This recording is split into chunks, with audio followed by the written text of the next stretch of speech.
Sensex Nifty कमजोरी सुबह से कायम है, करीब 27 अंक नीचे, करीब 8806 क्लस्टर में कारोबार कर रहा है। ब्रेक से पहले हमने तमाम स्टॉक्स पे टेक्निकल पर्सपेक्टिव से बात करी, न्यूज़ फ्लो भी था।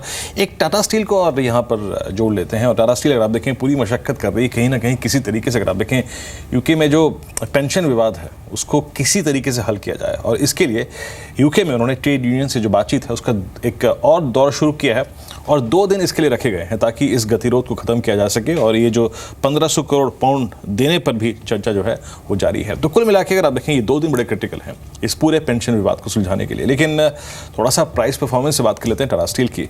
कोरांग 372 पे हमने देखा था जब कहीं ना कहीं सेफगार्ड ड्यूटी इस सेक्टर को मिली थी, उसके बाद से काफ़ी स्ट्रॉन्ग मूव था। लेकिन जब से सेल के नंबर आए तब से पूरा का पूरा सेक्टर प्रेशर में है। हालांकि टाटा स्टील पे बात कर रहा हूं मैं, लेकिन मोटे तौर पे इस सेक्टर पे आपका आउटलुक क्या है इस वक्त?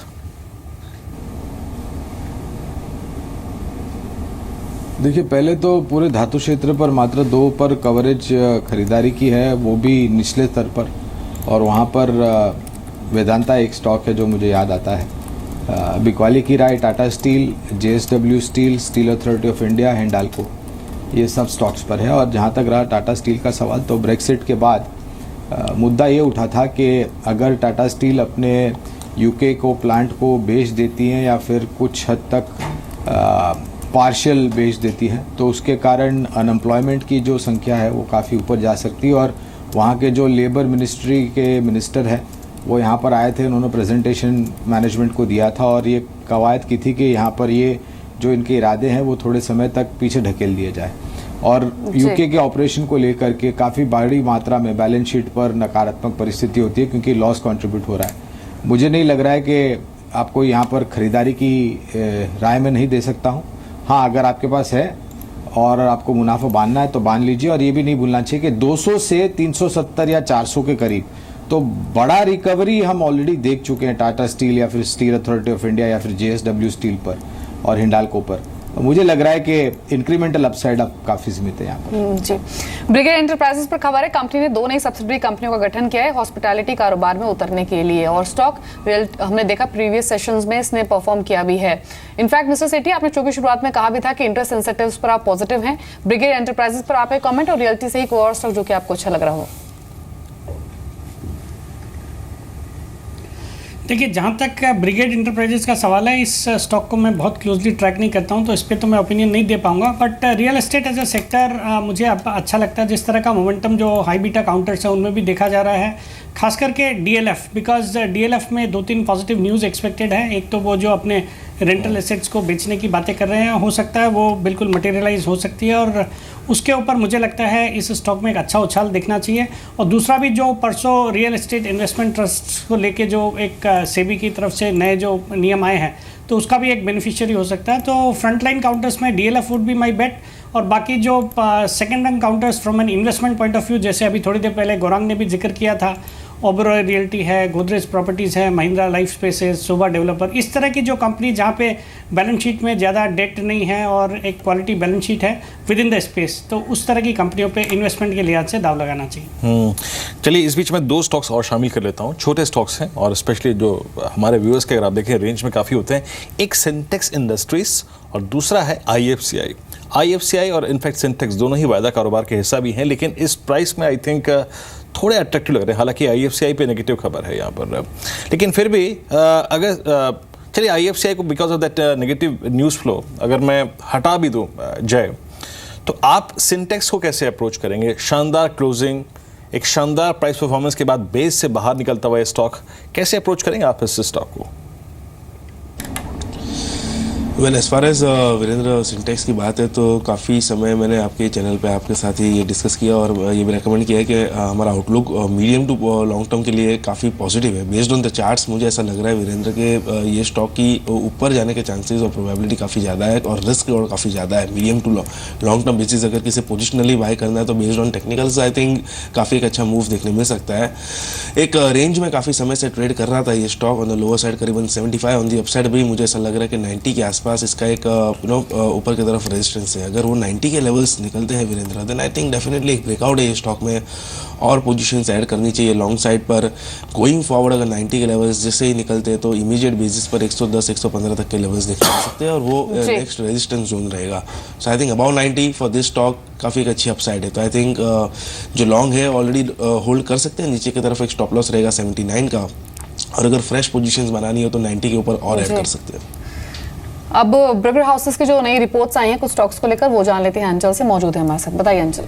शुक्रिया दीपाली। शुरुआत आज एमसीएक्स से करेंगे। यूबीएस की एक नई रिपोर्ट आई है। उन्होंने बाई की सलाह, अपनी बाई की रेटिंग को बरकरार रखा है, टारगेट को चेंज किया है, 1200 से बढ़ा के 1400 किया है, और साथ ही साथ इस बात पे जोर दिया कि मिड कैप में शेयर टॉप पिक की लिस्ट में है यूबीएस की तरफ से। उन्होंने मानना है जो कमोडिटी ऑप्शंस की बातचीत काफ़ी समय से चल रही थी, अब कहीं ना कहीं वो सच होती हुई दिखेगी और कंपनी जल्द लॉन्च करती हुई दिखेगी कमोडिटी ऑप्शन, और वो एक बड़ा ट्रिगर होगा आने वाले दिनों के लिए। साथ ही क्रेडिट स्विस ने एलएनटी के ऊपर अपनी आउट परफॉर्म रेटिंग को बरकरार रखा है, लक्ष्य को 1825 से बढ़ाकर अब 1925 किया है। ओवरऑल एग्जीक्यूशन अब पिकअप करता हुआ दिख रहा है। बैकलॉग्स कंपनी के मजबूत हैं, जो ऑलरेडी ऑर्डर्स पाइपलाइन और कंपनी के पास आ चुके हैं लेकिन एग्जीक्यूशन में अभी नहीं गए हैं, वो काफ़ी स्ट्रॉन्ग फिगर्स हैं, उसका एक फ़ायदा होगा। वहीं दूसरी और FY17 के अंदर EPC का सेगमेंट के तहत कंपनी को करीब करीब 1.25 लाख करोड़ के ऑर्डर्स मिल सकते हैं, वो अपने आप में एक बड़ा ट्रिगर होगा। हाँ, लेकिन जो मिडिल ईस्ट है, खाड़ी देश है, वहाँ से जो ऑर्डर इनफ्लो है वो अभी भी सुस्त है। महज 30,000 करोड़ के ऑर्डर आने की उम्मीद की जा रही है। दूसरी और स्टील सेक्टर के ऊपर क्रेडिट स्विस की एक नई रिपोर्ट आई है। उन्होंने सेल की रेटिंग अंडर परफॉर्म की है और टारगेट दिया है 35 का, तो वहीं टाटा स्टील को आउट परफॉर्म रेटिंग दी और टारगेट दिया 440 का। साथ ही उनका मानना है Tata steel across the sector सबसे बेस्ट शेयर है और यहाँ पे टॉप पिक माना गया है।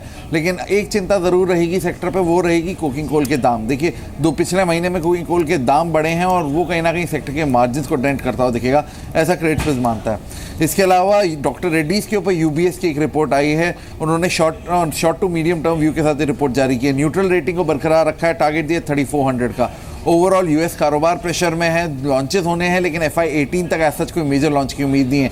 देखिए, Q4 FY18 में कोपैक्सिन का लॉन्च होता हुआ दिखेगा और वहीं FY19 के अंदर Q1 FY19 के अंदर न्यूवरिंग का लॉन्च होता हुआ दिखेगा। ये दो बड़ी दवाएं हैं, लेकिन क्योंकि लॉन्च डेट बहुत दूर है तो यूएस मार्केट्स में प्रेशर रहेगा, जबकि घरेलू कारोबार में एक रिकवरी का ट्रेंड जारी रहता हुआ दिखेगा।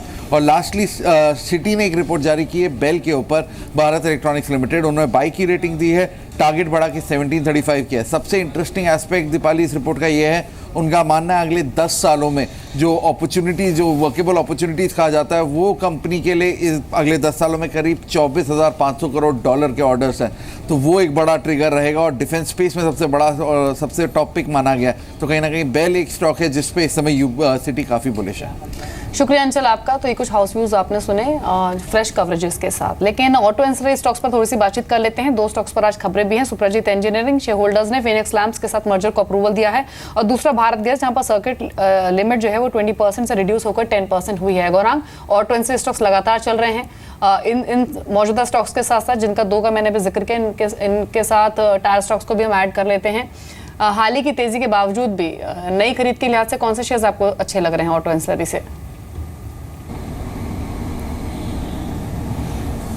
तो हमारी coverage Amara Raja battery, Exide industries, Motherson Sumi, Bharat forge, सभी टायर मैन्युफैक्चरिंग कंपनीज पर बरकरार है। और हमें लग रहा है कि अगर आपको प्योर OEM सेगमेंट में एंसिलरी बिजनेस को देखना है तो अब भी ऊपर के तरफ के दायरे अमरा राजा बैटरी और भारत फोर्ज में हमें दिख रहे हैं। एक्साइड इंडस्ट्रीज़ और मदरसन सुमी हमारे लक्ष्य के काफ़ी करीब है। और टायर सेक्टर का जो हम देख रहे हैं, रबर के दाम कमोडिटी मार्केट में कुछ समय पहले ऊपर गए थे, अब वो नीचे आए। और एक लेवल प्लेइंग फील्ड जिसे हम कहते हैं दीपाली, वो टायर मैन्युफैक्चरिंग कंपनीज़ के पास नहीं है। क्योंकि मैं पिछले हफ्ते 2 हफ्ते पहले JK टायर के मैनेजमेंट की बातें सुन रहा था, और जो चाइना से डंपिंग हो रहा है, करीबन 40% मार्केट शेयर चाइना के टायर्स को है MNHCV सेगमेंट में। और जो ब्यूरो ऑफ इंटरनेशनल स्टैंडर्ड्स है उसके तहत ये टायर बिल्कुल नहीं मिलते हैं और काफ़ी सस्ते और बिल्कुल ही टिकाऊ नहीं होते हैं। और मुझे लग रहा है कि सरकार को कहीं ना कहीं, और ये टायर मैन्युफैक्चरिंग इंडस्ट्रीज़ ने अपना वक्तव्य जाहिर भी किया है सरकार को, आप एंटी डंपिंग ड्यूटी और इंपोर्ट ड्यूटी है वो ऊपर की तरफ काफ़ी बढ़ा दीजिए ताकि हमें लेवल प्लेइंग फील्ड मिले। इस परिस्थिति में अगर आप देखने जाए तो मेरे ख्याल से थोड़ी असमंजस परिस्थिति, हाँ, लेकिन हमारे यहाँ पर नए मार्केट के ऑर्डर को लेकर के रिप्लेसमेंट मार्केट को लेकर के और एक्सपोर्ट मार्केट को लेकर के हम सीएट और एमआरएफ पर पहले कवायद करेंगे, उसके पश्चात अपोलो और जेके टायर। एक ऑटो स्टॉक का जिक्र और कर लेता हूँ, एमटेक ऑटो का। बाकी ऑटो स्टॉक से थोड़ा सा डिफरेंट है जय ये, और मैं इस स्टॉक के बारे में क्यों बात कर रहा हूँ जय, आप जानते भी होंगे 48.90 पर जो ₹3.25 की बढ़त थी वो इंडिकेट कर रही है कि शायद ये बेस से बाहर निकलने की तैयारी कर रहा है। आपको क्या लगता है 48.90 पर कोई आज की खबर और इसके इम्पैक्ट को थोड़ा सा छोड़ के अगर आप सिर्फ स्ट्रक्चर पे एम्फेसाइज करूँ जय, तो आप क्या कहेंगे इस स्टॉक पे? देखिए वीरेंद्र, ये स्टॉक जो काफ़ी न्यूज़ के कारण जो इसमें काफ़ी हमें बिकवाली देखने मिली थी और काफ़ी लोअर लेवल्स पे ये स्टॉक देखने मिला था, करीबन 30 के आसपास के, उसके बिलो भी आई गेस। वो अगर आप पूरा इसका फॉल देखें राइट फ्रॉम 2008 से लेकर, तो ये एक चैनलाइज्ड फॉल रहा है। तो जस्ट बेस्ड ऑन टेक्निकल्स जब मैं ये स्टॉक को देखता हूँ वीरेंद्र, तो lower end of the channel से इसमें स्टॉक में अच्छी एक रिवर्सल देखने मिली थी। तो आई थिंक चांसेस है कि शायद लॉन्ग टर्म भी शायद ये स्टॉक बॉटम आउट हो चुका है। बट देन मैं ये कहूँगा कि सिंस काफ़ी न्यूज़ के कारण ये स्टॉक में गिरावट देखने मिली थी, तो उसमें अगर पोजीशंस लेनी है तो एक स्मॉल अमाउंट, एक छोटा परसेंटेज ऑफ द पोर्टफोलियो में ये स्टॉक रहना चाहिए। बिकॉज ओवरऑल एक खास करके आप अगर प्राइस मूव देखे सो आई थिंक इतना कुछ खास रिवर्सल देखने नहीं मिला है। चार्ट पैटर्न्स डेफिनेटली है वीरेंद्र, ऑन दी अपसाइड 54 से लेके 59 तक काफ़ी रेजिस्टेंस है ये स्टॉक में, तो उतने तक के लेवल्स देखने मिल सकते हैं। बट वो लेवल्स अगर निकलते गोइंग फॉरवर्ड 59 के, देन एक लॉन्ग टर्म भी रिवर्सल देखने मिल सकता है, और इस फिर से स्टॉक में वो लेवल से फिर से दबाव देखने में मिल सकता है। तो काफ़ी एक हाई रिस्क ट्रेड रहेगा Virendra. On the lower side करीबन 45 से लेकर 46 की एक अच्छी सपोर्ट रेंज बनी हुई है स्टॉक में। जी, एमटेक ऑटो प्रीवियस सेशन में चला था, लेकिन आज नेगेटिव न्यूज़ फ्लो है, तो अलर्ट रहें स्टॉक पर। आज 9 बजे शेयर बाजार लाइव को ही रोकते हैं।